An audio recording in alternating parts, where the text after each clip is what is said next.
welcome to today's video. Today we have Peaches joining us. She's not going to be out the entire time because she will get annoyed, but she was just scratching at the door and wanted to come out, so I figured why not just show her in the beginning. But I'm very excited for today's video because, well, there's kind of a traumatizing story about this. I filmed this entire video a few months ago, and I don't know what happened. Something weird happened on YouTube and I was trying to fix it and I accidentally deleted the entire video. So because of that, I never refilmed the video because I was just traumatized and not happy with that whole situation, and I just couldn't go back. But it's an important video, right, Peaches? We need to learn about red-footed tortoises, and I've had a lot of requests to do a video on redfoots. So we're finally going to do it today. So I'm gonna put her away, say goodbye, Peachy, and we will actually jump into today's video, which is going to be tips on red-footed tortoises. All right, guys, so now we are going to dive into all of the red-footed tortoise tips that I was able to come up with for today's video based on my own experience of owning a red-footed tortoise. It's crazy because I've actually had Peaches for over 2 years now. And I was just looking at old photos of her. She used to be so tiny and so cute, but I have learned so much with her that I've made a couple mistakes here and there too, and I just wanted to share all of that with you guys. That way you guys can use these tips and apply it to your own care. That way you don't have to make mistakes like I did. So we are going to start off with my first tip, which is enclosure size for a red-footed tortoise. So when it comes to the size for a red-footed tortoise, it does vary. Obviously, if you're starting out with a baby, you can start off with a smaller sized enclosure. And I don't own a full adult red-footed tortoise yet, so I don't really know. It's kind of hard for me to pick like a size that I think would be a good recommended size for an adult. But if I were to just guess off of what I know in my own knowledge, I would say that a minimum of an 8x2x2 would be a perfect minimum for an adult red-footed tortoise. Obviously, if you can give them even more space, that would be even better. The more space that you can give them, the better. And if you're keeping them outside, you can have larger spaces as well, and it's great for them to get natural sunlight and be outside. But if you're keeping them indoors, like me, I live in Chicago and I have very cold winters. Right now she is in a 4x2x2 PVC enclosure from Zen Habitats. And the cool thing about that is that as she grows over time, I can buy an extension kit and attach a whole other 4x2x2 in time, have length and depth extension kits. So highly recommend checking out Zen Habitats if you own a red-footed tortoise, if you're looking for an enclosure for them. My affiliate link is in my bio, and if you guys have any questions about Zen, just go ahead and leave it in the comments and I'll help you out. But that would be my best recommendation for a red-footed tortoise, and there's nothing wrong with starting smaller. I started off, I believe, with a 40 gallon, and even that was like really spacious for her because the babies are so tiny. But it's still good to just give them space because they are very active tortoises. My next tip is going to branch off into basically a lot of different tips, and we are going to be talking about something that is very important for redfoots, and it's the reason I don't recommend them to beginners, and that is their humidity requirement. So they have a very high humidity requirement of 80 to 100%.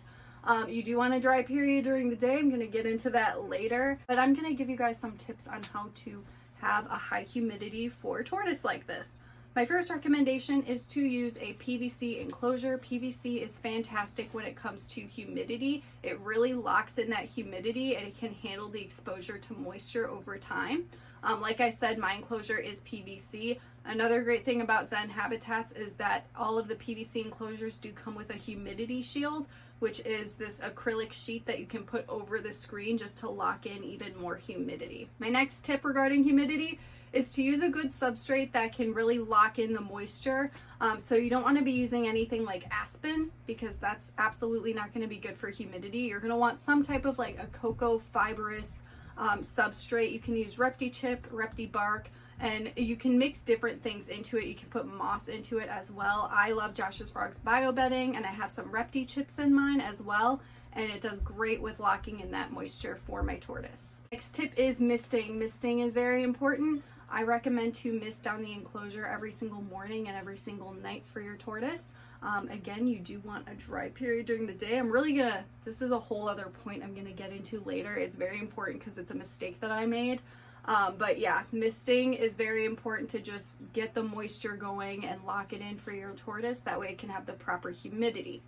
My next tip for humidity is to have a large, shallow water bowl. Not only is it important for them to soak and obviously get some hydration, but having a really large and shallow water bowl will help to increase the humidity of the entire setup. Next tip for humidity is using a fogger. I have never used a fogger, but it will definitely help to increase humidity. So if you are having trouble in that area, a fogger might be a good tool to use.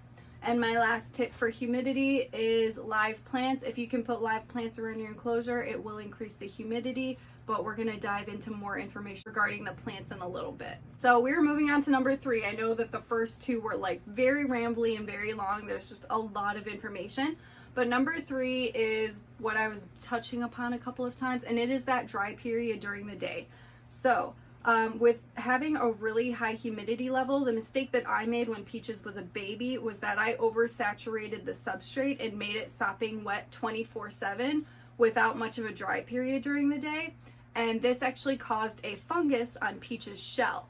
So something I had never dealt with before, and it was definitely a learning curve for me. Luckily, I was able to treat it using some Lotrimin, and it completely went away. It's an easy fix, but it's definitely avoidable, and you want to avoid fungus if you can. So having a nice healthy environment for any type of reptile that has a high humidity, I recommend to boost the humidity in the morning and nighttime only. That way there is a dry period and the substrate has an opportunity to dry out during the day. That way it's a nice healthy environment that will not cause any fungus on your tortoise's shell. Number 4 is plants. So if you are going to be using live plants for your tortoise, it can be really beneficial for them. It can really increase the humidity. The thing is, these tortoises love to eat. They will eat as much as they possibly can. So if it sees plants around the enclosure, there is a very high chance it's going to eat it. So you just need to make sure that they are not toxic if your tortoise does eat them. And you also need to make sure that there are no pesticides or chemicals on the plants. Number 5 is how to avoid pyramiding. So I've heard a couple of different things about this, and I just wanted to mention it in today's video because I do think that it can be helpful to be aware of these things. So one is if you are overfeeding your tortoise, it can actually cause pyramiding on their shell. I will show you guys some examples of what pyramiding looks like.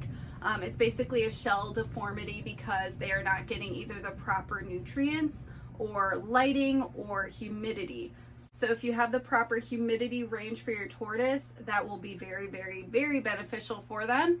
And also avoid illness, which is fantastic. But with overfeeding, so I would recommend if you have a tortoise under a year, you can feed it daily. But if you have a tortoise over a year, feed it every couple of days. And then when it comes to the size of the meal, I do not have like an exact example or like weight amount to give you. But you do want to make sure, because like you don't want to just overdo it. Like I would say recommend maybe give the tortoise the same size meal similar to the size of their body. I don't know if that would be accurate either, so I don't want to say that. The thing is, when it comes to feeding reptiles, a lot of the time they recommend to feed them as much as they will eat within 15 minutes. You can't do that with these tortoises because they will continue eating until the end of time. So that's why it's good to just keep an eye on it and portion it where you think it's a good portion for your tortoise, and then space out the feedings when they get older. That way you're just not giving them too much, because if you're giving them too much, it will cause pyramiding. And then if you're not giving them a diet full of variety and they're lacking nutrients, that can also cause pyramiding. So I do have an entire video going over the red-footed tortoise diet, so definitely check that out if you are interested on what you should be feeding your red-footed tortoise, because there is a lot that you can be feeding them, and it's good to make sure that you can put in as much as you possibly can. Number 6 is UVB. So straight to the point, UVB is definitely required for these tortoises. I recommend a T5 5.0 UVB that is 24 to 36 inches long. Do not use the coil bulbs. They will not be sufficient for your redfoot. Number 7 is hiding places. So these tortoises absolutely love to hide. During the day, they will love to find shaded areas. It's what they do naturally out in the wild. So it's very important to make sure that you are offering hides in your setup with some shade for your tortoise, because you will notice that when they're not being active and eating, they're most likely going to be hiding in one of their hides. If you have a baby tortoise, something that they really love is if you just get moss they will literally nest into the moss and sleep in the moss, and it makes them feel safe and secure and will reduce stress. So it's a great tip for babies to just give them a pile of moss. Number 8 is outside time. So it is beneficial for any reptile, but for redfoots in particular, they will need that UVB, the natural sunlight, the natural heat. It's the best enrichment that you can possibly give them to take them outside. I love to do it for my tortoise every single summer. And then you can take them out there and give them some water, let them soak as well. They'll most likely poop every single time, just like Peaches, but it is the best thing that you can do for your tortoise. Number 9 is shell rubs. So tortoises have nerve endings in their shell and they can feel like the tiniest little touches. So it actually does feel good for them if you are rubbing their back. And it's so funny, if you scratch their butt, they'll shake their butt sometimes. They really enjoy that. So give your tortoise some shell rubs and they will appreciate it. So those are my tips for red-footed tortoises. If you guys can come up with any others, please go ahead and leave it in the comments. Also, let me know if you have any questions. I hope that today's video was helpful, and I will see you guys in the next one.